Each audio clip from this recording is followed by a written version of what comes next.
बिस्मिल्लाहिर्रहमानिर्रहीम। अस्सलामु अलैकुम वरहमतुल्लाहि वबरकातुहू। नाज़रीन करम, हकीम सज्जाद फ़ारूकी हाज़िर खिदमत है आपके पास नामर्दी का नुस्खा लेकर। इस मर्ज़ में मुब्तला इंसान अपनी ज़िंदगी से मायूस नज़र आता है, लिहाजा आप अपनी ज़िंदगी से मायूस होने की बजाय, मायूसी गुनाह है, आप अपना इलाज करें और नुस्खा लिखें, नुस्खा बनाएं और अपनी ज़िंदगी का लुत्फ़ उठाएं।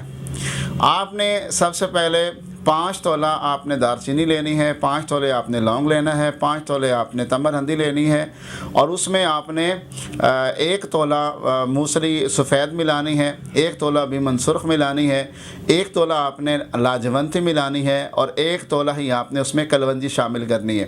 तमाम चीज़ों को आपने बारीक कूट छान कर बारीक करें, मिसल गुबार बनाकर आपने इनके कैप्सूल बनाने हैं। 1 ग्राम वाला कैप्सूल सुबह शाम आपने इस्तेमाल करना है, खाने के 1 घंटे बाद दूध के साथ। कम से कम आधा किलो दूध हो, सुबह शाम आपने दूध के साथ 1-1 कैप्सूल खाना है। इंशाअल्लाह दिनों में आपकी सेहत बहाल होगी और अल्लाह रब्बुल इज़्ज़त आपको शिफा देंगे। बना सकते हैं बनाएं, नहीं तो हमारे दवाखाने से मंगवा सकते हैं। ढेर सारी दुआओं में याद रखिए। बहुत शुक्रिया। मिलते हैं अगली वीडियो में आपके किसी नए मसले का हल लेकर। इजाज़त चाहते हैं। अल्लाह हाफ़िज़।